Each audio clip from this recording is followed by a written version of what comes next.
हमारी पूरी इतनी बड़ी जो बॉडी है वो बनी कैसे है? इतने छोटे छोटे सेल से।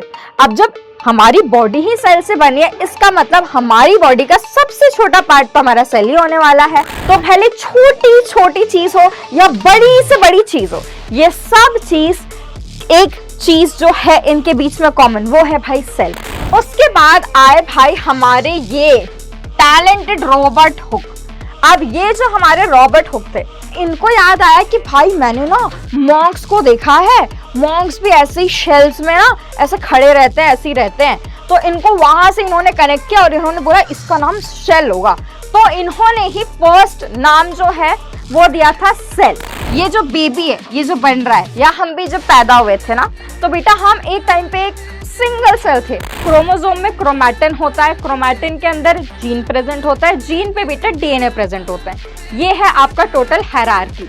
और इस डीएनए में या इस जीन में ही सारे कैरेक्टर्स होते हैं जो पेरेंट्स से ऑफस्प्रिंग में आ रहे हैं। सो हेलो मेरी आईसीएसई की पब्लिक, क्या हालचाल क्या हालचाल क्या हालचाल। आई होप तुम सब मस्त होगे, स्वस्थ होगे, बहुत अच्छे से पढ़ाई कर रहे होगे, धूम मचा रहे होगे। तो यार मेरे को ये बता दो कि अभी तक तुम्हारी जितनी प्रिपरेशन है भाई एग्जाम की, वो कैसी चल रही है? डर तो नहीं लग रहा यार?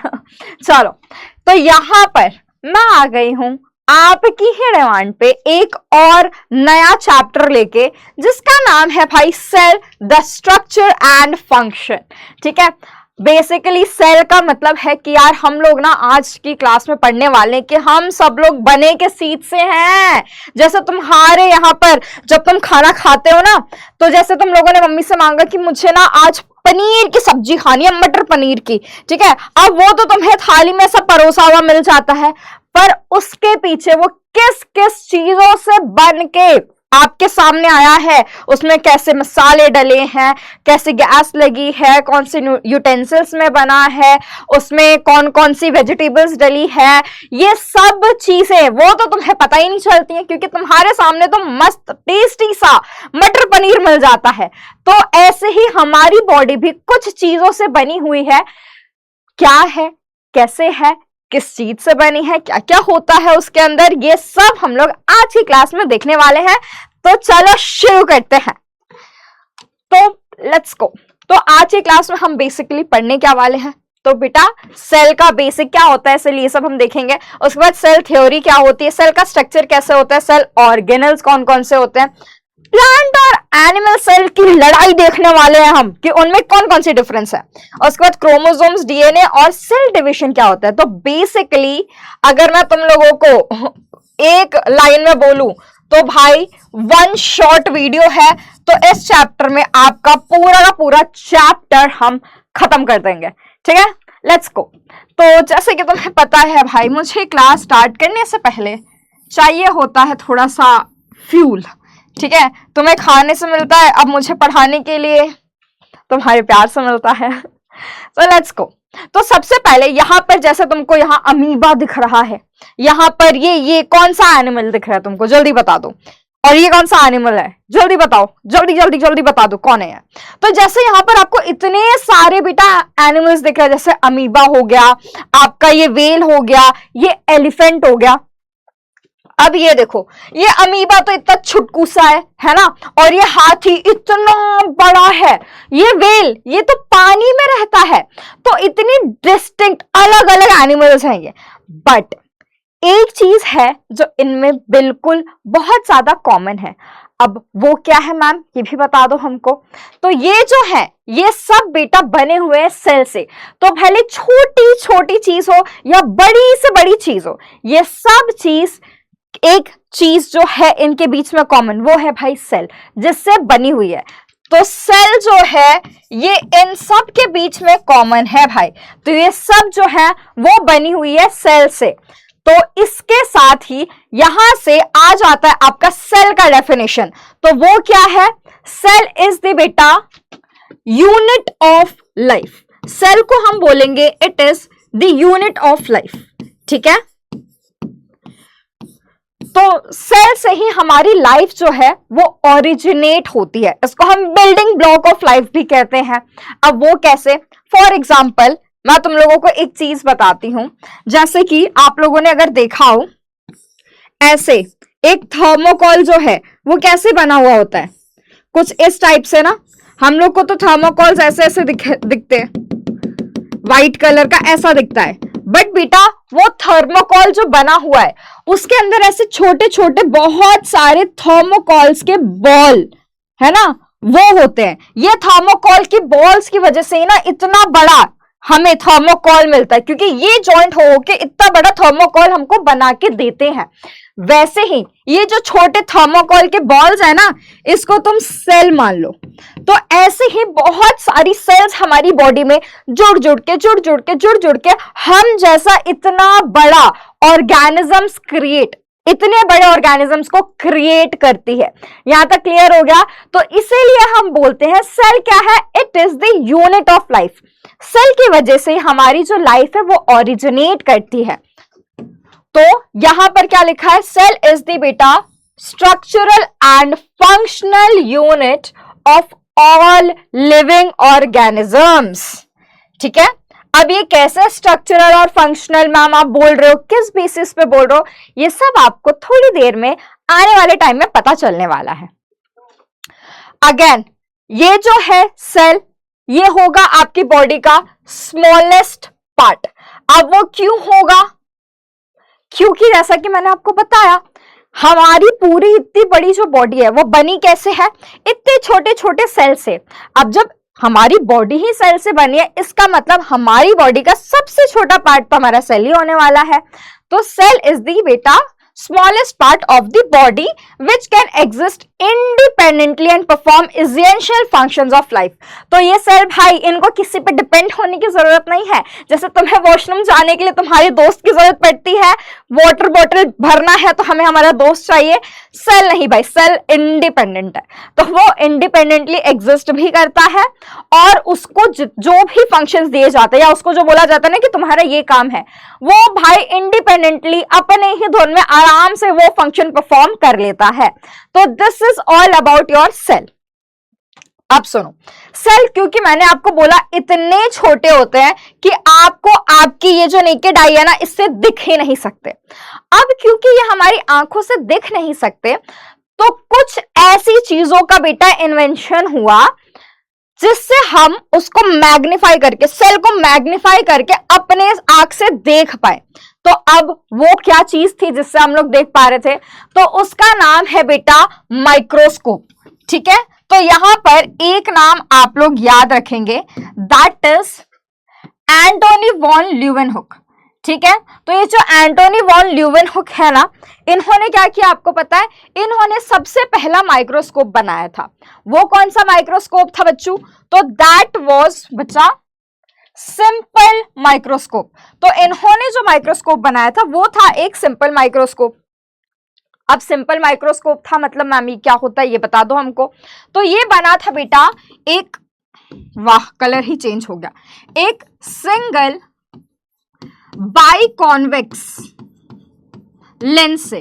ठीक है, बाइकॉन्वेक्स लेंस से बना हुआ था। ठीक है, बाइकॉन्वेक्स मतलब कॉनकेव लेंस वो होते जिसके अंदर की तरफ ऐसा गुफा बना हुआ हो। ठीक है, और आपकी बाइकॉन्वेक्स मतलब बेटा ऐसे बाहर की तरफ ऐसे निकले हुए होते हैं। ठीक है, यहां तक समझ में आ गया आपको।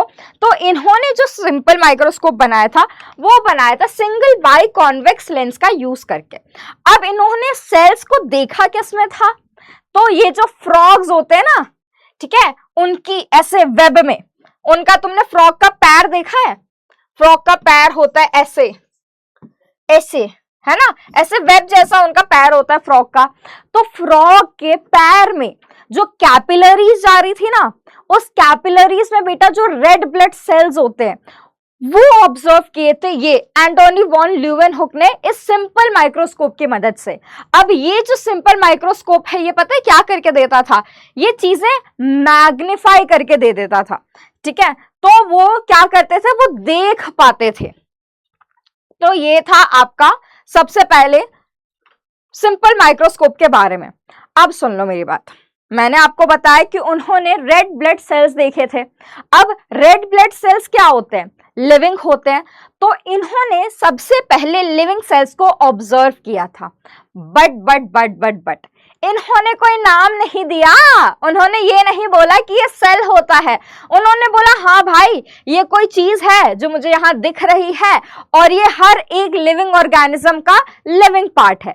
इतना उन्होंने बता के छोड़ दिया, उनको इतना समझ में आ गया था कि ये जो है, ये जो भी चीज है ये लिविंग पार्ट है हर एक लिविंग ऑर्गेनिज्म की। इतना बोला उन्होंने ऑब्जर्व करके एंड बस खत्म कर दिया। उसके बाद आए भाई हमारे ये टैलेंटेड रॉबर्ट हुक। अब ये जो हमारे रॉबर्ट हुक थे, इन्होंने क्या किया आपको पता है? इन रॉबर्ट हुक ने यहां पर एक और बढ़िया इन्वेंशन किया, ठीक है, और बढ़िया इन्वेंशन किया। इन्होंने सिंपल माइक्रोस्कोप को और ज्यादा बढ़िया इन्वेंशन करके और मॉडिफाई करके बेटा कंपाउंड माइक्रोस्कोप बना दिया। अब ये जो हमारा कंपाउंड माइक्रोस्कोप था ये और ज्यादा बढ़िया था क्योंकि ये बना था भाई 2 लेंसेज से, ठीक है, ये बना था 2 लेंसेज से। अब ये जो हमारे रॉबर्ट हुक थे ना, इन्होंने बोला भाई मैं भी देखूंगा ऐसी क्या चीज है, ठीक है। इन्होंने कंपाउंड माइक्रोस्कोप बनाया। अब ये जो हमारा माइक्रोस्कोप होता है ये क्या करेगा बेटा? चीजों को मैग्नीफाई करके दे देता है, ठीक है। तो यहां पर जैसे हम लोगों ने कोई चीज रखी इधर, तो वो क्या होगा, यहां से हम देख सकते हैं, तो यहां पर ये जो कैंडल है उससे यहाँ पर रिफ्लेक्शन से यहाँ पर पड़ेगा ये लाइट और यहाँ पर एल्यूमिनेट हो जाएगा ये जो हमारा सब्सटेंस है, तो वो दिख भी पाएगा। तो यहाँ से जब हम देखेंगे तो ये मैग्नीफाई होके हमको दिखता है। तो अब सुनो मेरी बात, तो बेसिकली ये जो हमारी कंपाउंड माइक्रोस्कोप थी, इससे उन्होंने क्या देखा, जो आपकी ट्रीज की बार्क होती है ना, तो बार्क ऑफ ट्रीज में आपको कुछ कॉर्क दिखते हैं, ठीक है, कुछ कॉर्क प्रेजेंट होते हैं, तो उसको देखा उन्होंने। बट ये जो कॉर्क थे ये थे हमारे डेड सेल्स, तो इन्होंने जो ऑब्जर्व किया था वो डेड सेल्स थे, ठीक है। अब डेड सेल्स इन्होंने ऑब्जर्व कर लिया और इन्होंने ही नाम दिया कि भाई ये जो मैं देख पा रहा हूं ये सेल है। इनको ना ऐसे छोटे छोटे ऐसे क्यूबिकल टाइप के शेल्फ में ऐसे अरेंज्ड दिखे ये, ठीक है। तो इनको याद आया कि भाई मैंने ना मॉन्क्स को देखा है, मॉन्क्स भी ऐसे ही शेल्स में ना ऐसे खड़े रहते हैं, ऐसे ही रहते हैं। तो इनको वहां से इन्होंने कनेक्ट किया और इन्होंने बोला इसका नाम शेल होगा। तो इन्होंने ही फर्स्ट नाम जो है वो दिया था सेल। सेल को सेल इन्होंने कहा था। तो अगर कोई पूछेगा who coined the term cell, तो आपका आंसर क्या होगा? बिल्कुल रॉबर्ट हुक होगा आपका आंसर, ठीक है। तो यहां पर जैसे पूछा है हुक, यहां पर टर्म जो हम की सेल टर्म है वो रॉबर्ट हुक ने दी थी। तो ये आप लोग याद रखोगे, ऐसा कुछ कंपाउंड माइक्रोस्कोप उन्होंने बनाया था, ठीक है, ऐसा कंपाउंड माइक्रोस्कोप उन्होंने बनाया था। आपका जो सिंपल माइक्रोस्कोप था वो कुछ ऐसा दिखता था। समझ में आ गया आपको? तो ये अब जो आप अपने स्कूल के लैबोरेटरीज में देखते हो माइक्रोस्कोप, है ना, आपने देखा होगा ऐसा होता है। तो दिस इज कंपाउंड माइक्रोस्कोप। तो आपके स्कूल में जितने भी माइक्रोस्कोप है वो सारे क्या है बेटा? कंपाउंड माइक्रोस्कोप है। तो उससे क्या होता है, यहां पर ऐसे स्लाइड रखते हैं हम और इसी के अंदर हमें जो चीज देखनी है उसको रखते हैं। उसके बाद क्या होगा, ये जो आईपीस है यहां से आप अपनी आईज रखते हो यहां पर और यहां से आप सेट करते हो। ये जो नॉब्स है ना, इनको घुमा के आप चीजें सेट कर सकते हो स्लाइड को, जिससे आपको और क्लियर दिखे। उसके बाद यहां से ना लाइट आती है, यहां से लाइट आती है, तो यहां पर जो भी चीज रखा होगा वो और ज्यादा क्लियरली हमको दिखता है, ठीक है। तो ये कुछ हमारा कंपाउंड माइक्रोस्कोप होता है और अब हर एक स्कूल में कंपाउंड माइक्रोस्कोप ही रहता है। तो कोई पूछेगा तुम्हारे स्कूल में कौन सा है, तो तुम बोलना कंपाउंड माइक्रोस्कोप है, ठीक है। चलो, तो अब देखो यहां पर ये 2 बढ़िया इंसान है। कौन है? एक तो है आपका बेटा मैथियस स्लाइडन और एक है थियोडर श्वान। तो ये जो हमारे स्लाइडन एंड स्वॉन है ये आपके बॉटनिस्ट थे और ये आपके जूलॉजिस्ट थे। इन्होंने बेटा क्या किया, इन्होंने और एक रुडोल्फ विर्को है, उनके बारे में भी मैं बताऊंगी। इन तीनों ने क्या किया था बेटा? सेल थ्योरी फॉर्मुलेट की थी। इन्होंने एक सेल थ्योरी दिया था, इन्होंने हर चीज बताया था कि भाई ये सेल होता है क्या है, क्या चीज है, सारी उसकी इंपॉर्टेंट चीजें बताई थी। तो यहां पर एक बार देख लेते हैं क्या लिखा है। इन्होंने बोला था all animals and plants are composed of cells which serve as the unit of structure and functional. तो भाई इन्होंने सीधे एक चीज बोल दी थी स्लाइडन और स्वान ने कि यार जितने भी एनिमल और प्लांट हैं ये सब क्या है? सेल से बने हुए हैं। और ये जो सेल है ना, यही स्ट्रक्चरल एंड फंक्शनल यूनिट है भाई। सीधे हर एक ऑर्गेनिज्म, इन्होंने बोला था जैसे एनिमल्स भी है और प्लांट्स भी हैं, तो ये किससे बने हैं भाई? सेल से। और ये जो सेल है ना, यही इनका स्ट्रक्चर और फंक्शनल यूनिट है, यही सारी चीजें इनको करके दे रहा है। इन्होंने सिंपली ये बता दिया था। फिर आए हमारे रुडोल्फ विर्को, ये है हमारे रुडोल्फ विर्को। ठीक है, देख लो भाई, देख लो इनकी तस्वीर, भूलना मत बिल्कुल। इन्होंने बोला ठीक है, तुम जो बोल रहे हो बिल्कुल सही बोल रहे हो। इन्होंने बोला स्टाइडन स्वान को कि हाँ भाई, लेकिन मुझे एक और बढ़िया सी चीज पता चली है, वो भी थोड़ा सा जान लो। तो उन्होंने बोला भाई क्या है, जल्दी बताओ। तो इन्होंने बोला भाई अमेजिंग सी गॉसिप मैंने फाइंड आउट की है बहुत मेहनत से। तो इन्होंने बोला कि all cells arise from pre existing cells. तो जितने भी नए सेल्स आ रहे हैं ना, वो प्री एग्जिस्टिंग सेल से आ रहे हैं। ये नहीं कि कोई नया सेल ऐसे उठ उठ के आ रहा है ना। अगर यहां पर एक सेल है जो पहले से है, तो जो नया सेल आएगा ना, वो ये जो सेल है ना, यही डिवाइड करेगा, ठीक है, और नए सेल बनाएगा। तो जितने भी नए सेल आ रहे हैं वो प्री एग्जिस्टिंग सेल से ही आ रहे हैं, कोई एक नया कुछ उड़ के नहीं आ जाएगा। इन्होंने ये चीज बताई।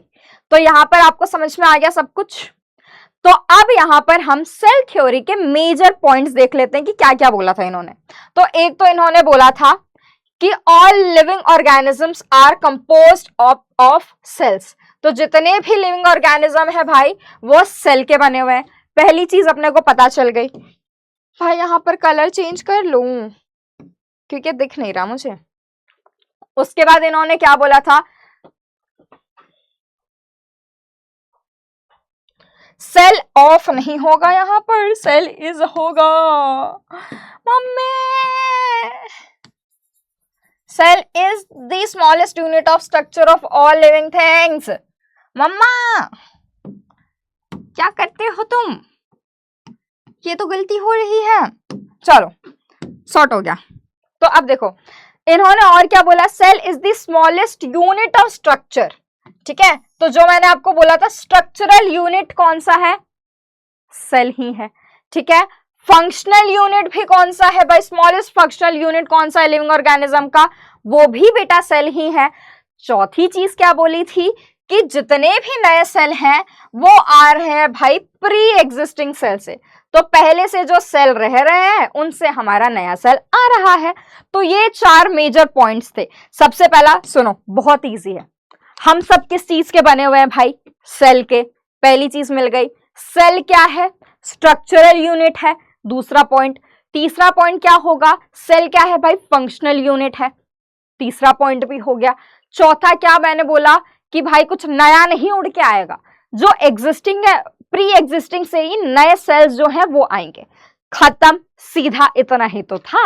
तो ये 4 पॉइंट्स हैं आपके सेल थ्योरी के। सेल थ्योरी दी किसने भाई, स्लाइडन, स्वान और रुडोल्फ विर्को। ठीक है, इतना याद रखना बस।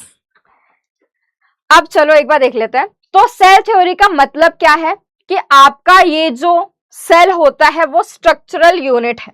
ठीक है, तो जितने भी आपके सेल है that is structural unit of your life. ठीक है, जो भी चीजें बन रही हैं भाई, है ना, वो इस सेल, जो भी लिविंग ऑर्गेनिज्म है सब सेल से बने हुए हैं। उसके बाद क्या है, सेल थ्योरी ने बोला कि फंक्शनल यूनिट भी है। तो अगर आपकी बॉडी में कोई भी फंक्शन हो रहा है, ठीक है, जैसे आप ये मान लो कि अगर आपका बेटा यहाँ पर स्किन जो है, ये आपके हाथ में जो स्किन है, ये क्या कर रही है, प्रोटेक्शन प्रोवाइड कर रही है ना आपको। और आपके अंदर की बीनीथ जितनी भी अंदर सेल्स हैं, अंदर जो भी चीजें हैं, मैटर है, उसको कौन दे रहा है प्रोटेक्शन, आपकी स्किन दे रही है।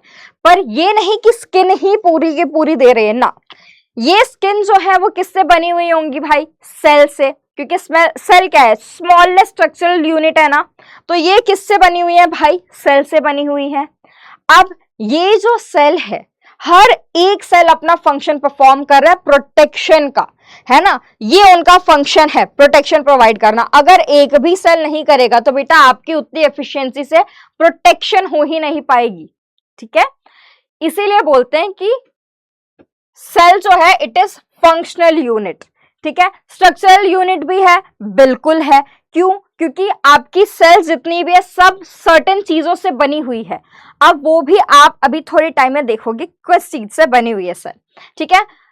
Cell die and get replaced, बिल्कुल सही बात। अगर कोई भी सेल बेटा मर जाता है, जैसे आपका आरबीसी जो है वो 120 डेज तक रहता है, ठीक है, 120 डेज उसका लाइफ स्पैन है। 120 डेज के बाद ये डेड, नए वाले रिप्लेस कर देंगे उनको। तो ये जो सर्कल है ये चलता रहता है, वेरी इजी। उसके बाद most life starts as a single cell, बिल्कुल सही बात है। आप, हम या कोई भी ऑर्गेनिज्म जो होता है बेटा वो अपनी लाइफ एक सिंगल सेल से स्टार्ट करता है।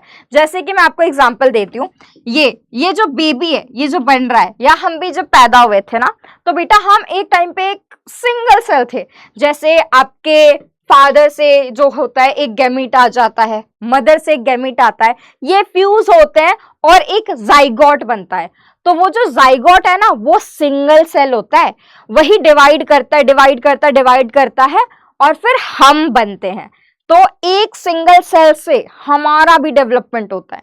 तो ये आपको याद रखना है कि most life starts as a single cell. अब हम लोग एक बार सेल नंबर देख लेते हैं। अब सुनो एक चीज, अगर किसी भी ऑर्गेनिज्म में बेटा एक सेल प्रेजेंट है, ठीक है, अगर एक सेल प्रेजेंट है उसको हम बोलेंगे यूनिसेल्यूलर, ठीक है, उसको हम बोलेंगे यूनिसेल्यूलर ऑर्गेनिज्म। जैसे आपको अमीबा में देखने को मिलता होगा, इट इज यूनिसेल्यूलर, ठीक है, उसमें एक ही सेल प्रेजेंट है। और वही जिसमें मिलियंस ऑफ सेल प्रेजेंट होते हैं, जैसे आप हो, हम हैं, हम सब में मिलियंस ऑफ सेल होता है। तो हम बोलते हैं इनको, ऐसे ऑर्गेनिज्म को, मल्टी सेल्यूलर ऑर्गेनिज्म, ठीक है, इनको हम बोलते हैं बेटा मल्टी सेल्यूलर ऑर्गेनिज्म। जैसे एनिमल्स हो गए, ह्यूमंस हो गए, हम सब हो गए। अब यहां पर लिखा हुआ है कि the bigger an organism is greater the number of cell in its body. बिल्कुल सही बात है। अगर तुम चींटी को हाथी से कंपेयर करो और बोलो कि नहीं भाई दोनों में सेल का नंबर तो सेम है, ना बेटा ना, हाथी बड़ा है उसमें ज्यादा नंबर ऑफ सेल है, चींटी छुटकू है उसमें छोटे नंबर ऑफ सेल हैं, ठीक है। तो ये सिंपल है कि the bigger an organism is greater is the number of cell in its body. एक सेल है तो वो यूनिसेल्यूलर ऑर्गेनिज्म होगा, मिलियंस ऑफ सेल हैं तो भाई वो मल्टी सेल्यूलर ऑर्गेनिज्म कहलाएगा। इतना आपको याद रखना है, वेरी सिंपल। अब देखो सेल की साइज पे अगर कोई तुमसे पूछे कि स्मॉलेस्ट सेल जो है वो किस में होता है या कहाँ प्रेजेंट होता है, तो बेटा जो बैक्टीरियल सेल्स होते हैं ना वो बहुत छोटे होते हैं, उनमें स्मॉलेस्ट सेल साइज होता है 0.3 से 0.5 माइक्रोमीटर, इतना छोटा होता है। उसके बाद आरबीसी में बेटा 7 माइक्रोमीटर होते हैं। तो सिंपल, अगर कोई पूछेगा ना तुमसे स्मॉलेस्ट सेल कौन सा है तो आप बोलोगे बैक्टीरियल सेल। अगर कोई तुमको पूछेगा लॉन्गेस्ट सेल कौन सा है तो आप बोलोगे बेटा नर्व सेल होता है आपका लॉन्गेस्ट सेल, वो 3 मीटर तक होता है। और अगर कोई तुमसे पूछे कि आपका लार्जेस्ट सेल किसमें प्रेजेंट होता है तो तुम बोलोगे ऑस्ट्रिच के एग में, क्योंकि ऑस्ट्रिच का जो एग है ना that is largest single cell of the living world today. तो ये देखो ऑस्ट्रिच का अंडा लार्जेस्ट सेल होता है इसमें, डन। तो ये आपको याद रखना है। अब सुनो, आपकी जो सेल होती है ना बेटा, सेल के ना बहुत सारे शेप्स होते हैं, बहुत सारे शेप्स के तुमको सेल मिलेंगे, तो एक बार वो भी देख लेते हैं हम। तो आपका जो आरबीसी होता है, आपके जो आरबीसीज होते हैं ना जिनको हम ब्लड सेल कहते हैं, उसका शेप होता है या तो स्फेरिकल, ठीक है, या फिर बेटा डिस्क शेप के होते हैं। ये आपको याद रख लोगे कि आपके जो ब्लड सेल्स होते हैं वो स्फेरिकल शेप का होगा या डिस्क शेप का होता है। डिस्क ऐसा होता है ना, आपके ऐसे होंगे। नेक्स्ट आपका जो क्लेमाइडोमोनास होता है, इनके सेल्स कैसे होते हैं बेटा, ऐसे ओवल शेप के। ये दिख रहा है तुमको, ओवल शेप के होते हैं। उसके बाद आपका जो स्पाइरोगारा है या कार्डियक मसल का सेल पूछोगे मुझसे तो बेटा वो ऐसे सिलेंड्रिकल होते हैं, ठीक है, ऐसे सिलेंड्रिकल टाइप के होते हैं। डन। उसके बाद आपका ये जो अमीबा होता है या आपकी WBCs होती है। WBC कहाँ होती है बताओ, याद आ रहा है कुछ?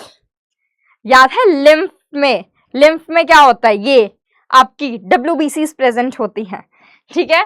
तो ये जो आपकी अमीबा या फिर बेटा आपका WBC है ना, इनके जो सेल का शेप है वो ऐसे अमीबॉइड शेप होता है। मतलब अमीबॉइड शेप मतलब मैम ऐसा इर्रेगुलर सा होता है, ठीक है। इनका कोई फिक्स शेप नहीं है भाई, कैसे भी होता है, ऐसे आड़े टेढ़े से होते हैं, ऐसे कुछ भी बना दो तो इनका शेप बन जाएगा, तो ऐसे होते हैं। अब ये जो आपके WBCs है इनका भी सेम होता है, ऐसे आड़े टेढ़े होते हैं। नेक्स्ट है आपका बेटा प्लांट सेल। तो प्लांट सेल कुछ क्यूबिकल या रेक्टेंगुलर शेप के तुमको दिखेंगे, देखो ऐसा दिख भी रहा होगा तुमको। तो प्लांट के जो सेल हैं वो क्यूबिकल या रेक्टेंगुलर होते हैं। नेक्स्ट है आपका पैरामीशियम। तो इसका शेप होता है सेल का स्लिपर शेप का, तुमको दिख रहा होगा। ये जो है ये पैरामीशियम है, कैसा दिख रहा है तुम्हें? चप्पल जैसा नहीं दिख रहा है ना? तो इसीलिए इसका जो शेप है वो हमने कहा है कि ये स्लिपर शेप का होता है, ठीक है, ठीक है। लग रहा है चप्पल जैसा तो लग रहा है ना? जो हम लोग पुराने जमाने में पहनते थे वो एक ग्रे कलर का आता था और उसके ऊपर ऐसे ऐसा होता था, वो ऐसा चप्पल होता था, उसके ऊपर ऐसे ब्लू की ऐसे लेस बनी हुई होती थी, होता था वैसा ही लग रहा है ये। नेक्स्ट है आपका स्मूथ मसल सेल। जो है उनका कैसा होता है शेप बेटा? स्पिंडल शेप का होता है वो, ठीक है, ऐसे स्पिंडल शेप के होते हैं आपके जो स्मूथ मसल सेल्स होते हैं। उसके बाद कुछ और भी सर्टेन आपके सेल्स होते हैं जिसका अलग ही एकदम शेप होता है। जैसे आपका नर्व सेल है वो कुछ ऐसा दिखता है, और आपके जो स्टोमेटा के गार्ड सेल्स होते हैं वो ऐसे दिखते हैं, फूले हुए से, ठीक है। तो इनका भी आपको शेप याद रखना है, this is also very important. अब सुन लो मेरी बात, एक चीज जो तुम सबको पता चल चुकी है कि हर एक लिविंग ऑर्गेनिज्म जो है बेटा वो किस चीज से बना हुआ है? वो बना हुआ है सिंपली सेल से। हर एक लिविंग ऑर्गेनिज्म सेल से बना हुआ है। तो अब देखो, अगर तुम लोग प्लांट का जो सेल है, जैसे तुम कहां देख सकते हो, अगर आप अनियन जो है उसको अगर पील करो, अनियन का जो बेटा ऐसे छिलका होता है ना बाहर वाला, उसको ना तुम अगर पील करोगे ना, एक ऐसा थिन ट्रांसपेरेंट सा शीट निकलेगा, ऐसा शीट टाइप निकलेगा, ठीक है। उसको तुम अगर उस पे कुछ ऐसे कुछ हमारे इंडिकेटर्स होते हैं, तो उसको अगर तुम डाल दो और अगर माइक्रोस्कोप पे तुम देखोगे ना, तो भाई तुम्हें कुछ इस टाइप के सेल्स देखने को मिलेंगे। तो आपका जो प्लांट सेल है, जैसा मैंने बोला रेक्टेंगुलर शेप या क्यूबॉइड का होगा, है ना। तो ये देखो ये ऐसे रेक्टेंगुलर टाइप के है ना, तो ऐसे रेक्टेंगुलर टाइप के आपको प्लांट सेल देखने को मिलेगा। समझ में आ गया? तो ऐसे प्लांट सेल्स होते हैं, आपको रियल में ऐसे दिखाई देंगे।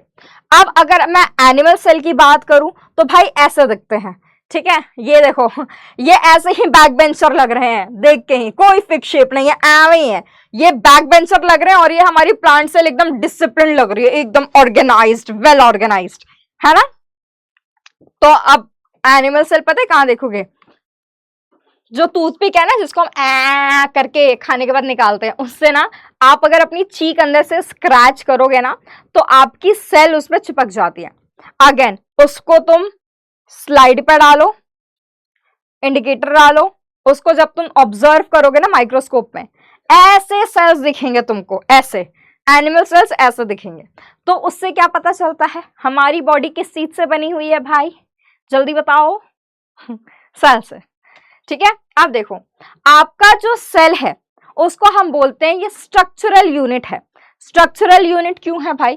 क्योंकि भले एक चीज याद रखना, हो सकता है बेटा शेप्स अलग हो, है ना। अभी इतने सारे शेप पढ़े हमने, हो सकता है किसी का स्लिपर हो, कोई ओवल शेप का हो, कोई स्फेरिकल हो, B it what ever shape, आपकी सेल बहुत सारे डिफरेंट शेप्स के हो सकते हैं, ठीक है। बट एक चीज आपको याद रखना बहुत जरूरी है कि उनका स्ट्रक्चर सबका सेम है।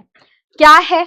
तो आपको हर एक सेल के अंदर बेटा सेल मेम्ब्रेन मिलेगा, न्यूक्लियस मिलेगा, साइटोप्लाज्म मिलेगा और सेल ऑर्गेनल्स मिलेंगे। तो उन सब का स्ट्रक्चर तो भाई सेम होता है। डन। इनको हम इंडिविजुअली अब पढ़ेंगे। रुक जाओ थोड़ा सा, बोलते मैम बार बार रुक जाओ बोल रहे हो, इतना नहीं रुका जाओ तड़प ही ऐसी है, रहा नहीं जा रहा है क्योंकि एग्जाम आ रहे हैं। चलो तो अब देखो, एक तो हमने देख लिया कि स्ट्रक्चरल यूनिट कैसे है हमारा सेल। अब एक और चीज मैम ने बोला था कि cell is the functional unit of life.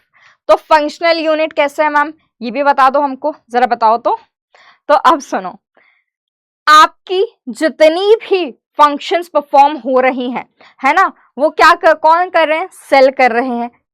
इसीलिए हम कहते हैं कि वो फंक्शनल यूनिट भी है। जैसे मैंने आपको स्किन का एग्जांपल दिया ना, अगर सेल ही नहीं होंगे तो बेटा प्रोटेक्शन होगी ही नहीं। समझ में आ गया आपको।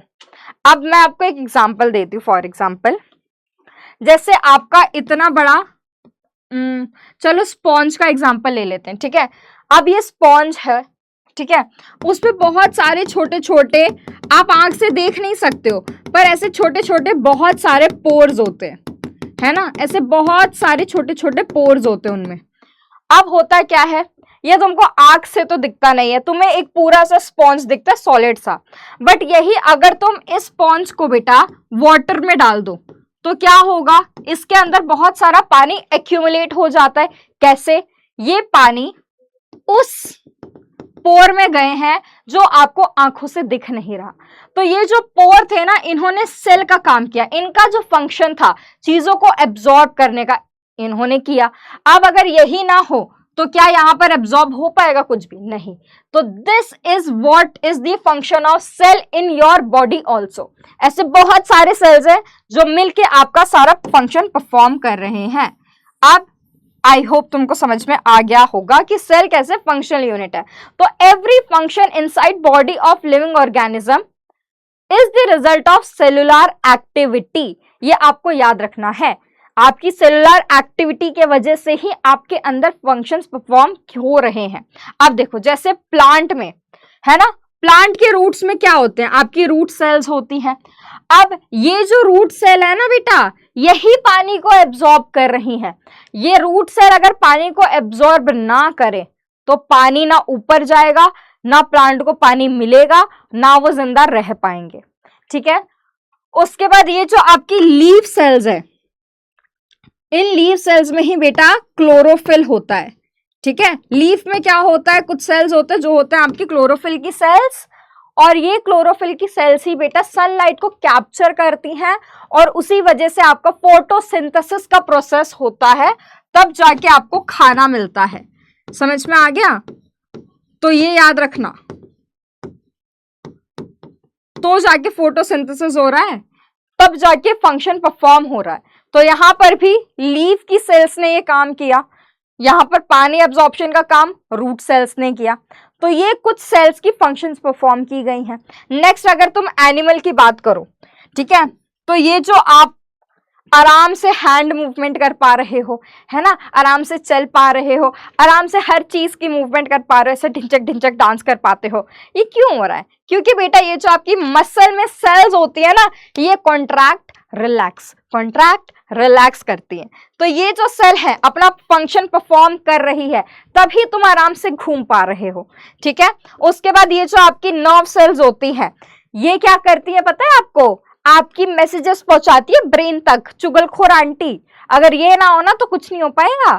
फिर तुम ना अगर किसी गर्म चीज को हाथ लगाते हो ना, तो तुम्हें ये जो पता चलता है ना कि भाई ये गर्म है, बेवकूफ हाथ हटा ले, तो ये जो हाथ हटाने वाला होता है ना, ये नर्व सेल ही भेजता है ब्रेन को सिग्नल कि भाई देखना इसने किसी चीज को हाथ लगाया, देखना ये क्या है। तो ब्रेन से जो वापस इंफॉर्मेशन लाना है ना, वो भी ये नर्व सेल ही लेके आते हैं। ये वापस लेके आते हैं और बताते हैं अरे हाथ हटा ले, वो चीज गर्म है, हाथ जल जाएगा। तो ये अगर नहीं करते फंक्शन परफॉर्म हमारी नर्व सेल्स, तो गर्म चीज को छूते रहते हाथ जल जाता हमारा। नेक्स्ट आपकी ग्लैंड सेल्स, ठीक है। तो आपकी जो कुछ ग्लैंड्स होते हैं ना, उनमें ये ग्लैंड सेल्स होते हैं जो बेटा क्या करते हैं, आपकी हॉर्मोन्स को सिक्रीट करते हैं, ठीक है, जितनी भी चीजें रिक्वायर्ड हो उसको सिक्रीट करते हैं, हॉर्मोन्स को सिक्रीट करते हैं, जिस वजह से आपकी बॉडी में रिक्वायर्ड चीजें हो पाती है, जो भी चेंजेस होने हैं, जहां पर कोई भी फंक्शन परफॉर्म होना है वो हो पाता है। तो अगेन ग्लैंड सेल उसके लिए रिस्पॉन्सिबल होते हैं। वैसे ही आपकी स्किन सेल्स आपको बाहर की यूवी से प्रोटेक्ट करती है, बैक्टीरिया से प्रोटेक्ट करती है। अगर ये सारे सेल्स आपका मतलब अपना फंक्शन परफॉर्म ना करें तो बेटा सोच लो तुम्हारा हाल क्या होगा। तो इसीलिए हम बोलते हैं कि सेल क्या है, स्ट्रक्चरल भी है और फंक्शनल यूनिट भी है भाई लाइफ की। हर एक सेल, जैसे आपकी स्किन की सेल्स को पता प्रोटेक्शन देना है, तो सारी सेल्स जो है हर एक इंडिविजुअली इंडिपेंडेंटली एग्जिस्ट करके अपना फंक्शन परफॉर्म कर रही है और तुम्हें प्रोटेक्ट कर रही है। समझ में आ गया? चलो अब आ जाते हैं बेटा हम एनिमल सेल्स पे। तो आपका जो एनिमल का सेल है ना वो कुछ इस टाइप का दिखता है, ठीक है। तो आपको आपकी एनिमल की सेल ना कुछ ऐसी दिखेंगी, ठीक है। तो ऐसे दिखते हैं आपके एनिमल की सेल, ये कुछ लेबलिंग है। नेक्स्ट आपकी प्लांट की सेल कुछ ऐसी दिखती है और मेजर लेबलिंग कुछ ऐसा होता है। अब मैं तुम लोगों को बताती हूं कि तुम्हारी लेवल पे कौन सी लेबलिंग याद रखनी इंपॉर्टेंट है। एक और चीज बता दूंगी कि इसको तुम बना कैसे सकते हो इजीली, वेरी इजीली। तो अब सुनो, एक चीज जो आपको यहां पर प्लांट में बाहर दिख रही होगी, दिस, चलो कलर चेंज करते हैं। तो सबसे बाहर प्रेजेंट होता है बेटा सेल वॉल। क्या तुमको दिख रहा है? अरे यार ये तो दिख ही नहीं रहा, चलो रुको कोई और कलर देखती हूँ। जिंदगी संवार दो एक नई बार। This is cell wall. सबसे बाहर होता है आपका सेल का वॉल, ठीक है। तो सबसे बाहर होगा आपका सेल वॉल। सेल वॉल के जस्ट अंदर प्रेजेंट होता है आपका सेल मेम्ब्रेन। ये आपको याद रखना है, सेल वॉल के जस्ट अंदर होता है आपका सेल मेम्ब्रेन, ठीक है। उसके बाद ये जो आपको गोल सा स्ट्रक्चर दिख रहा है, this is your nucleus, this is your nucleus.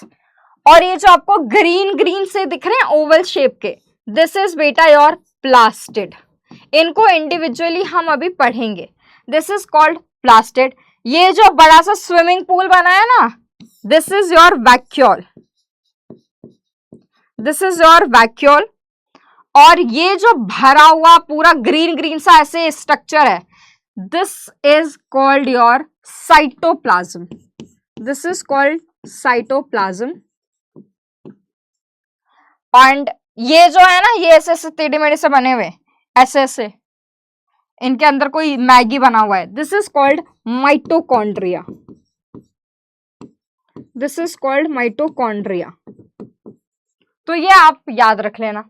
Same अगर मैं यहां पर आऊं तो अगेन एक चीज याद रखना, प्लांट में सेल वॉल है क्योंकि वो डिसिप्लिन्ड है, ये बैक बेंचर है, तो ये सीधे बोलते सेल वॉल नहीं चाहिए हमको भाई, तो इनके बाहर होता है भाई सेल मेम्ब्रेन, ठीक है। इस सेल मेम्ब्रेन के अंदर ये जो खाली सा स्ट्रक्चर है, again this is your cytoplasm, ठीक है। और इनमें ना यार वैक्यूल्स भी नहीं होते, वैक्यूल्स बहुत छोटे छोटे होते हैं, ऐसे कोई तुम्हें बहुत बड़ा सा जैसे इनमें स्विमिंग पूल बना है, यहां पर ऐसा कुछ भी नहीं होता है। उसके बाद ये है आपकी सेंट्रियोल, ये है आपका सेंट्रियोल, ठीक है। नेक्स्ट ये बीच में इतना बड़ा सा structure, this is your nucleus. और न्यूक्लियस के अंदर बेटा होता है आपका न्यूक्लियोलस, ये जो प्रेजेंट है। और ये जो जिगजैग जिगजैग है, this is again your mitochondria, जो एनर्जी देता है इनको। तो ये कुछ लेबलिंग है जो आपको याद रखनी है। अब अगर बात करूं कि भाई डायग्राम कैसे बनाओगे, तो वो बता देती हूँ, सुन लो। बहुत इजी होता है ये डायग्राम बनाना इनका, सुन लो। जैसे सबसे पहले हम देखेंगे प्लांट सेल, तो कुछ ऐसा होगा। एक रेक्टेंगल बनाया आपने, इस रेक्टेंगल के अंदर, अरे भाई जल्दी हो जा, इस रेक्टेंगल के अंदर एक और हाँ, हमेशा कर्म करने जाती हूँ कांड हो जाता है गाइस। अरे यार मैंने कलर चेंज किया था। इस रेक्टेंगल के अंदर एक और रेक्टेंगल बना लो, ठीक है। सिंपली इतना छोटा काम कर दिया तुमने। अब तुमको क्या करना है, एक सर्कल बना लो, यहां पर एक ऐसा सर्कल बना लो, ठीक है। इसके अंदर ऐसे एक डेंस मास दिखा दो। उसके बाद जो वहां पर स्विमिंग पूल था, याद है ना तुमको, तो ये ऐसा स्विमिंग पूल बना लो बहुत बड़ा सा, ठीक है। इस स्विमिंग पूल के आसपास जो ऐसे प्लास्टिड्स थे ऐसे ओवल शेप में, वो बना लो ऐसे बहुत सारे। डन, ये बना लोगे। उसके बाद क्या करोगे तुम, अगेन वहां पर ऐसे मैगी भी बना हुआ था, तो ऐसे मैगी बना लो, ओवल बना के उसके अंदर मैगी फिल कर दो, ऐसे मैगी फिल कर दो, ठीक है। ऐसे बहुत सारा मैगी फिल कर दो, और बस इसके बीच में ऐसे डॉट्स बना दो बहुत सारे, ऐसे बहुत सारे डॉट्स बना दो, ठीक है। सिंपल। तो ये हो गया आपका प्लांट सेल। अब तुम अगर पूछोगे मुझसे कि मैम इसको लेबल कैसे करें, तो बेटा ये है आपका सेल वॉल, ये अंदर है आपका cell membrane, this is your nucleus, this is बेटा प्लास्टिड, ठीक है। ये जो खाली स्पेस है आपका वैक्यूल और न्यूक्लियस के बीच, दिस इज योर साइटोप्लाज्म, ठीक है। ये जो आपका है this is mitochondria and this is your vacuole, ठीक है। तो ये हो गया आपका प्लांट सेल का डायग्राम, ठीक है।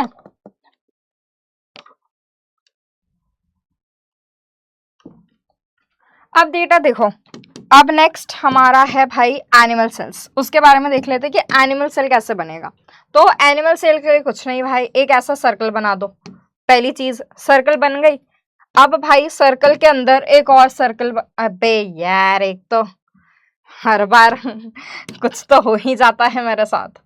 तो जैसे तुमने सर्कल बनाया, उसके अंदर एक और सर्कल बना दो, और इस सर्कल के अंदर ना ऐसे घुचड़ पुचड़ कर दो। हाँ गाइस, ऐसा मेरे साथ क्यों होता है, प्लीज यार गाइस एक बार मेरे लिए बोल दो, जस्टिस फॉर नम्रता मैम। उसके अंदर ऐसे बहुत सारे, हाँ इसके बाद इसके अंदर बहुत सारे ऐसे गुचड़ पुचड़ कर दो, ठीक है। अब सुनो, इसके बाद तुम क्या करोगे, इसके आसपास ऐसे मैगी बना दो, मैगी वाले ओवल शेप के, ठीक है। बस उसके बाद एक छोटा सा ऐसा स्ट्रक्चर बना दो, ऐसे घुचड़ पुचड़ वाले, ठीक है। दिस इज और घुचड़ पुचड़ वाले स्ट्रक्चर। नेक्स्ट यार देखो, वैक्यूल इतने ज्यादा बड़े होते नहीं है इसमें, ऐसे बहुत सारे इसमें डॉट डाल दो, ठीक है। ऐसे बहुत सारे डॉट्स डाल दो। तो अब देखो, एनिमल सेल में इतना ही होता है। वैक्यूल्स यार प्रेजेंट होते हैं तो टेम्परेरी होते हैं, इतने लार्ज होते नहीं है इसमें। तो सबसे बाहर होता है इनका सेल मेम्ब्रेन, इसमें सेल वॉल भी नहीं होगा बच्चा, ठीक है। उसके बाद दिस इज न्यूक्लियस, न्यूक्लियस के अंदर होता है भाई न्यूक्लियोलस, न्यूक्लियोलस होगा, ठीक है। उसके बाद दिस इज योर सेंट्रोसोम, इसको हम सेंट्रोसोम कहते हैं। बचा हुआ structure this is your cytoplasm, this is cytoplasm. और बेटा ये होगा आपका mitochondria, this is your mitochondria, ठीक है। तो ये आपको याद रखना है, ये कुछ चीजें हैं जो भाई एनिमल सेल में प्रेजेंट होंगी। तो this is your plant cell, this is your plant cell and this is your बेटा animal cell, this is your animal cell. तो इतना इजी है इसको बनाना, और कोई ज्यादा लेबलिंग याद मत रखना। ये जो मैंने बनाया है, जितना लेबल किया है, इतना ही एसेंशियल है, और इतना ही बना के आना एग्जाम में, बस, ठीक है। नेक्स्ट आ जाते हैं अब हम। तो यार ये देखो, ये कुछ प्लांट और एनिमल सेल का डिफरेंस है, प्लीज इसको याद रखना। This is really very important for your exam, because ये आपके एग्जाम में पूछा जा सकता है फॉर 3 मार्क्स कि प्लांट और एनिमल सेल का बेटा डायग्राम बना दो और उसके डिफरेंसेस बता दो। तो प्लांट सेल जो है, ठीक है, usually larger with distinct outlines, तो आपको दिखेगा कि इनमें सेल वॉल प्रेजेंट होता है, यूजुअली लार्ज होती है। इनका जो स्ट्रक्चर है ये एनिमल सेल से बहुत बड़ी है, जैसे यहां भी देख लो तुम, ये बड़ा है, ये छुटकू सा है। ये है smaller, it is usually smaller, ऐसा होगा यहाँ पर, this is usually smaller with less distinct boundaries. ठीक है, इनके पास क्या होगा भाई, इनके पास होता है भाई डेफिनेट सेल वॉल प्रेजेंट होता है, सेल्यूलोज का बना हुआ, इनमें सेल वॉल नहीं होता है। इसका जो साइटोप्लाज्म है बेटा इतना डेंस होता नहीं है, बट इसका साइटोप्लाज्म जो है डेंस होता है और इसमें ज्यादा ग्रैन्युलर चीजें तुमको मिलेंगी। इसका जो है वैक्यूल प्रोमिनेंट होता है, तुमने देखा भी बड़ा सा होता है। इसमें यार स्मॉल होता है, टेम्परेरी होता है, इतना होता नहीं है वैक्यूल। ठीक है, इसमें प्लास्टिड प्रेजेंट होते हैं, इनमें नहीं होते हैं।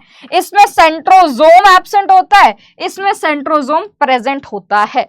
डन, ये याद रख लेना। अब देखो यहां पर एक बहुत प्यारा सा पिक्चर है। ठीक है, अब सुनो, यहां पर एक चीज है, ये जो आपकी स्कूल की वॉल है, ये एक स्कूल है जिसमें लोग खेल रहे हैं, बच्चे खेल रहे हैं। तो ये जो आपकी स्कूल की वॉल है ना बेटा, ये तुम मान लो ये सेल वॉल है, this is your cell wall. तो ये क्या कर रही है, प्रोटेक्शन दे रही है। वैसे ही आपकी प्लांट सेल में भी सेल वॉल जो है वो प्रोटेक्शन प्रोवाइड करती है, शेप देती है। जैसे ये शेप दे रहा है स्कूल का वॉल जो है वो शेप देती है। उसके बाद यहां पर गेट पे एक क्या होते हैं भाई, सिक्योरिटी गार्ड वाले भैया होते हैं, है ना। अब वो सिक्योरिटी गार्ड वाले भैया क्या होते हैं, बच्चे होंगे जो स्कूल में पढ़ने आ रहे हैं, उसको तो बोल देंगे अंदर आ जाओ आ जाओ आ जाओ आ जाओ। कुछ ऐसे भी होंगे जैसे जोमैटो डिलीवरी वाले आ जाए खाना देने, उसको क्या बोलेंगे, नहीं भैया नहीं, अंदर नहीं जाना, यही दो, जो देना है हम दे देंगे जाके, उनको अंदर आने नहीं देते। तो ये जो सेलेक्टिव लोगों को आने दे रहे हैं ना बेटा, this is your cell membrane. वो कुछ सेलेक्टिव लोगों को ही, या सेलेक्टिव आयंस जो रिक्वायर्ड होता है हमारी सेल के लिए, सिर्फ उसको आने देते हैं। जिसको जो नहीं हो, एकदम यूजलेस हो, उसको बोलते हैं चल चल चल, नहीं चाहिए नहीं चाहिए। ठीक है, उसके बाद ये जो बड़ा सा ग्राउंड है ना, दिस इज बेटा योर साइटोप्लाज्म, ये याद रखना, दिस इज योर साइटोप्लाज्म। और यहाँ पर जो खाली सा स्पेस होगा ना, जहां पर कोई जाता नहीं, एकदम अबैंडेंड जगह, दैट इज वैक्यूल। ठीक है, और यहां पर ये जो बच्चे खेल रहे हैं ना, ये आपके सेल ऑर्गेनल्स हैं, जैसे प्लास्टिड हो गया, आपका गोल्जी बॉडीज हो गए, या बेटा आपके जो माइटोकॉन्ड्रिया होता है, ये सब जो है, ये जो बच्चे हैं ना, यही है सेल ऑर्गेनल्स जो है वो है। तो अब आई गेस तुमको समझ आ गया होगा, तो अब इजी रहेगा। तो सेल वॉल क्या होता है, सबसे पहले आउटर मोस्ट स्ट्रक्चर है बेटा एक प्लांट सेल का, है ना। ये क्या है, नॉन लिविंग है और रिजिड होता है, ये इतना फ्लेक्सिबल नहीं होता है, सेल्यूलोज का बना होता है, फ्रीली परमिएबल है, ये नहीं कि कुछ सर्टेन चीजों को ही आने देगा, फ्रीली है, जिसको आना है आओ, जिसको जाना है जाओ।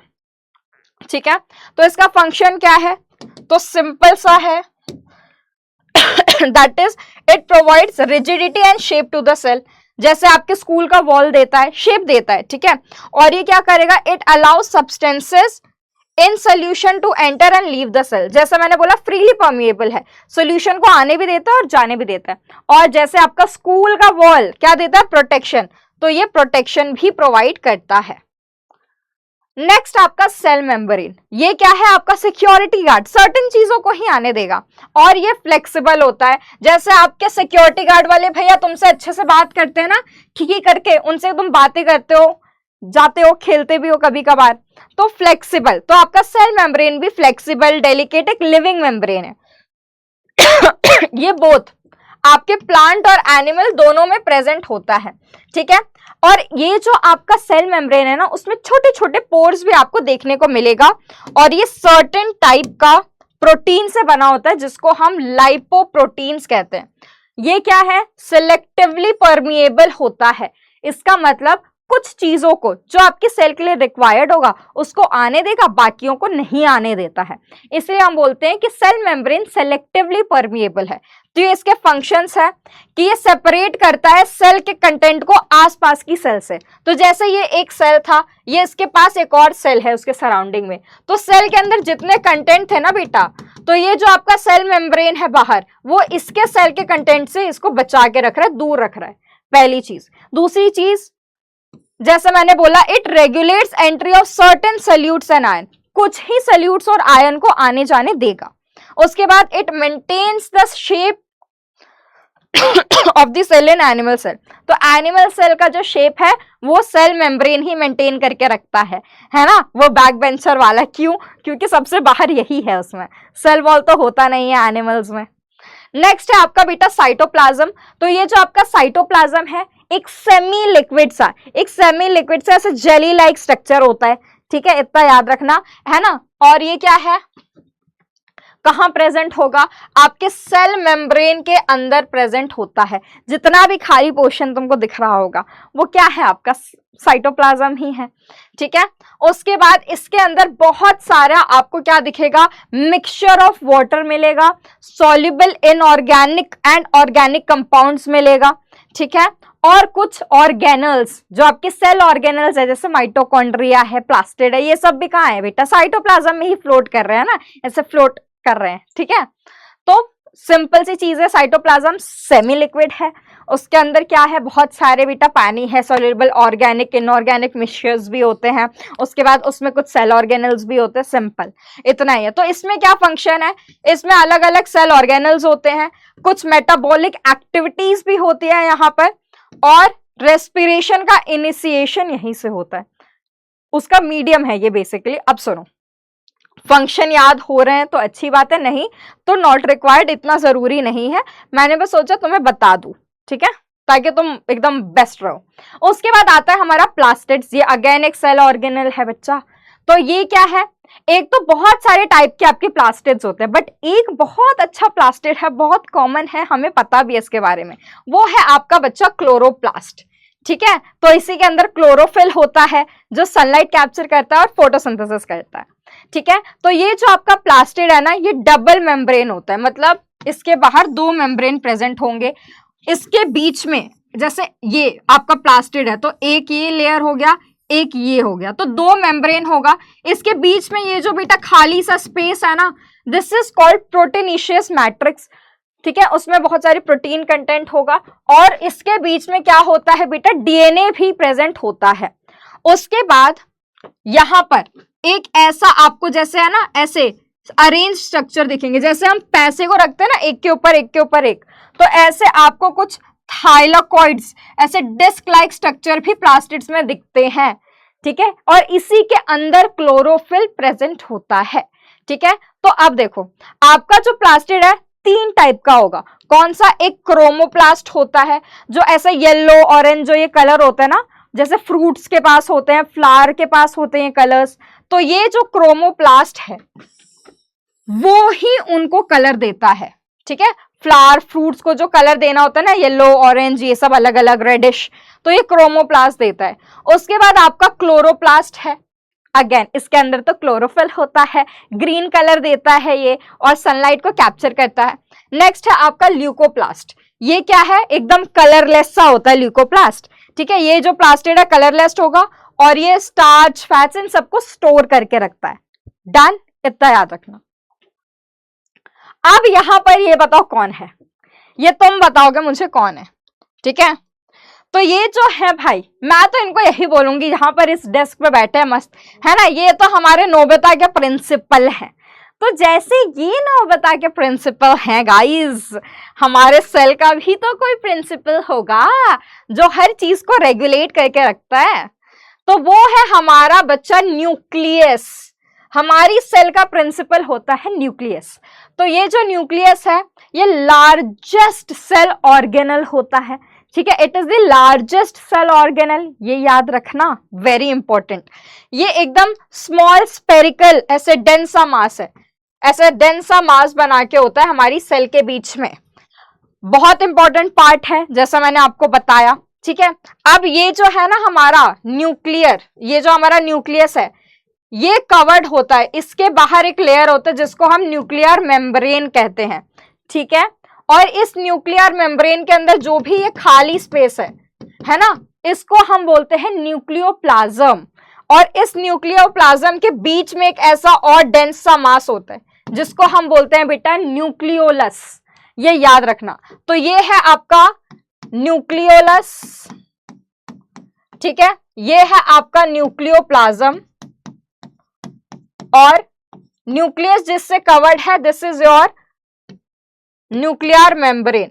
और इस न्यूक्लियर मेम्ब्रेन में ना थोड़े थोड़े जगह पे पोर्स भी होते हैं, पोर्स भी प्रेजेंट होते हैं। समझ में आ गया आपको? तो जैसा मैंने बोला न्यूक्लियर मेम्ब्रेन में पोर्स भी होते हैं and contains network of thread like structures called chromatin fibres which contain DNA. तो इसी न्यूक्लियस के अंदर ऐसे आपको बहुत सारे थ्रेड लाइक स्ट्रक्चर्स भी दिखेंगे, ऐसे आपको थ्रेड लाइक स्ट्रक्चर्स भी दिखेंगे इसमें फ्लोट करते हुए। तो ये क्या है बेटा? This is the genetic material, जो है हमारा क्रोमैटिन फाइबर, जिसके ऊपर आपका ये जो डीएनए है वो प्रेजेंट होता है। तो ये है आपका बेसिकली न्यूक्लियस। तो न्यूक्लियस इंपॉर्टेंट क्यों है? सबसे पहले जैसे मैंने बोला प्रिंसिपल है। तो बेटा हर एक चीज को रेगुलेट और कोऑर्डिनेट, जितने भी लाइफ प्रोसेसेस हो रहे हैं सेल के अंदर, उसको रेगुलेट और कोऑर्डिनेट करने का काम न्यूक्लियस करता है। सेल डिवीजन में भी इसी का रोल है, यही हेल्प करता है और कोऑर्डिनेट करता है। और अगेन जो आपकी हेरिडिटी है ना, जीन के पास ही इंफॉर्मेशन होता है हमारे सारे कैरेक्टर्स का।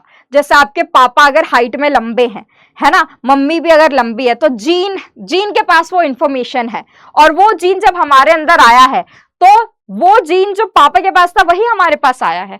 तो उस जीन को पता है कि भाई पापा इसके लंबे, मम्मी इसकी लंबी, ये भी लंबा ही होगा। तो ये इंफॉर्मेशन जो है वो भी न्यूक्लियस के अंदर है, जीन में। जीन कहाँ है? जीन में है ये इंफॉर्मेशन। जीन कहाँ है? न्यूक्लियस के अंदर। तो अगेन न्यूक्लियस इज इंपॉर्टेंट। अब आ जाते हैं न्यूक्लियोलस पे। तो न्यूक्लियोलस क्या है? मैंने आपको जैसे बताया, ये अगर न्यूक्लियस है उसके अंदर ऐसा डेंसा मास बना हुआ, तो वन और more round shaped structure present inside the nucleus, इसको हम बोलते हैं बेटा न्यूक्लियोलस। डन। नेक्स्ट है आपका क्रोमोसोम्स। अब ये जो क्रोमोसोम्स है ना भाई, ये ना सब में प्रेजेंट होता है, ठीक है, हम सब में प्रेजेंट है और सब में अलग अलग नंबर में होता है। तो जैसे हमारे अंदर बेटा 46 क्रोमोसोम्स प्रेजेंट होते हैं। क्रोमोसोम्स क्या होता है मैं आपको बताती हूँ। 46 है, अगर तुम पेयर में बात करो तो 23 पेयर्स ऑफ क्रोमोसोम्स हो जाएंगे हमारे अंदर। वैसे ही गार्डन पी में 14 होते हैं क्रोमोसोम, अनियन में 6 होते हैं, मेज में 20, लायन में 38, डॉग में 78 नंबर ऑफ क्रोमोसोम्स होते हैं। सॉरी। और ये जो क्रोमोसोम्स है ना, यही क्या करते हैं बेटा, जो आपकी जेनेटिक कैरेक्टर है ना, जो पेरेंट से बच्चों में लानी है, जो जेनेटिक कैरेक्टर्स, जैसे मम्मी पापा का हाइट लंबा है तो बच्चे का भी हाइट जो लंबा करने वाला इंफॉर्मेशन है ना, ये कैरेक्टरिस्टिक है, वो जीन के पास है। यही जो क्रोमोसोम्स है ना, इसी के अंदर ये जेनेटिक जो है जीन है, वो जीन जो है वो क्रोमोसोम्स पे ही प्रेजेंट होते हैं, ठीक है। तो ये इंफॉर्मेशन बेसिकली तो क्रोमोसोम ही पास कर रहा है ना, पेरेंट से ऑफस्प्रिंग में। तो दिस इज योर क्रोमोसोम। तो क्रोमोसोम क्या है? It is made of chromatin which contains gene. बिल्कुल सही। Genes are made up of complex chemical substances called DNA. तो अब सुनो, इसकी कहानी मैं बताती हूं बेटा। क्रोमोसोम्स जो हैं, जो आपके क्रोमोसोम है, वो बने हैं बेटा क्रोमैटिन से। वो बने हैं क्रोमैटिन से। क्रोमैटिन किससे बना है भाई? जीन से। और जीन के ऊपर क्या होता है? आपका डीएनए। समझ में आ गया? तो डीएनए किस पे है? जीन पे। जीन किससे बना, मतलब जीन किस पे है? क्रोमैटिन। क्रोमैटिन से कौन बना है? आपका क्रोमोसोम्स। ऊपर से नीचे तो क्रोमोसोम में क्रोमैटिन होता है, क्रोमैटिन के अंदर जीन प्रेजेंट होता है, जीन पे बेटा डीएनए प्रेजेंट होता है। ये है आपका टोटल हायरार्की। और इस डीएनए में या इस जीन में ही सारे कैरेक्टर्स होते हैं जो पेरेंट से ऑफस्प्रिंग में आ रहे हैं। तो ये है आपका क्रोमोसोम का काम। अब प्रोटोप्लाज्म। सुन लो मेरी बात। अगर कोई तुमसे पूछे कि कोई सेल लिविंग है कि नहीं है, तो तुम पता है कैसे बोलोगे? तुम देखोगे उसमें प्रोटोप्लाज्म है कि नहीं। तो प्रोटोप्लाज्म जो है, it is the total living content of the cell. अगर किसी सेल में प्रोटोप्लाज्म है मतलब वो लिविंग है, सिंपल। तो प्रोटोप्लाज्म किससे बना है बेटा? साइटोप्लाज्म और न्यूक्लियस, ये दोनों लिविंग होते हैं। अगर साइटोप्लाज्म है और न्यूक्लियस है मतलब वो सेल लिविंग है। पहली चीज तो ये जो प्रोटोप्लाज्म है ये ट्रांसल्यूसेंट फ्लूइड होता है, कलरलेस होता है, ग्रेइंग या फिर ब्राउनिश कलर का भी तुमको दिखेगा, ठीक है। ट्रांसल्यूसेंट फ्लूइड मतलब बेटा आपको पूरा ट्रांसपेरेंट नहीं होगा, वो आर पर नहीं दिखेगा, हल्का सा वेग सा दिखेगा आपको, ठीक है। तो ये हो गया। नेक्स्ट आपका ये जो प्रोटोप्लाज्म है उसमें carbon, hydrogen, oxygen, nitrogen, sulphur, iron, phosphorus ये सब चीजें प्रेजेंट होती हैं, ठीक है। और ये नहीं कि लिटरल फॉर्म में होगी या वाटर ही होगा या सल्फर होगा, नहीं बेटा ये वाटर के फॉर्म में। अगर मैं बोल रही हूँ हाइड्रोजन है तो वो H2O के फॉर्म में होगा जो वाटर है, हाइड्रोजन भी होगा और ऑक्सीजन भी प्रेजेंट होगा, ठीक है। नेक्स्ट सेल इंक्लूजन्स भी होते हैं। Cell inclusion non living substance है, ठीक है, नॉन लिविंग सब्सटेंसेस होते हैं। तो ये क्या है, सेल इंक्लूजन्स दो टाइप के होंगे सेल में। कौन सा, एक होता है ग्रैन्यूल्स और एक होता है वैक्यूल्स। तो ग्रैन्यूल्स जो होते हैं ना बेटा स्मॉल पार्टिकल्स होंगे जो साइटोप्लाज्म में ऐसे स्प्रेड होते हैं, ठीक है। तो इसमें क्या होगा, इस ग्रैन्यूल्स में कुछ फूड मटेरियल्स होते हैं जैसे स्टार्च हो गया, ग्लाइकोजन हो गया और फैट्स हो गया। वैक्यूल क्या है, क्लियर स्पेस होता है बीच में, जो स्विमिंग पूल बोला मैंने। क्यों बोला, क्योंकि उसमें वाटर होगा और कुछ और सॉल्यूशंस ही प्रेजेंट होते हैं, इतना याद रखना। नेक्स्ट है आपका भाई लास्ट सेल डिवीजन। जैसे मैंने बोला एक सेल है, उसी से दूसरा आ रहा है, उसी से भाई और आ रहे हैं, है ना। सेल डिवाइड होता है प्री एग्जिस्टिंग सेल से। तो रिप्लेसमेंट, अगर कोई सेल का रिप्लेसमेंट करना है तो ये सेल डिवीजन ही उसमें हेल्प करता है। कोई सेल को रिपेयर करना है, कोई खराब हो गया, उसमें भी ये सेल डिवीजन ही हेल्प करता है। रिप्रोडक्शन में जैसे मैंने बोला जाइगोट डिवाइड होता है, उसमें भी सेल डिवीजन ही हेल्प कर रहा है। और ये जो सेल डिवाइड कर रहा है कंटिन्यूअसली, इससे हमारी ग्रोथ हो रही है। एंड हेंस वन थिंग जो फाइनली मैं कंक्लूड करूंगी आपको, that is cell division is need, मतलब existence of all living organism. So cell division is the need for the existence of all living organism. अगर ये नहीं होगा तो हम जी नहीं पाएंगे। तो ये कुछ आपके क्वेश्चंस हैं, ये मुझे कमेंट करके बताना कि इसका आंसर क्या होगा। ये रहा आपके लिए नीमो का मैसेज, ठीक है। तो take all the positivity and with this all the best बेटा, अच्छे से एग्जाम के लिए तैयारी करो। And thank you so much. I hope आपको आज की क्लास अच्छी लगी हो एंड सेल की इंपॉर्टेंस जानो। Structural and functional unit of life है आपका and it is really very important. Cell division की रिस्पेक्ट करो। Bye bye, take care.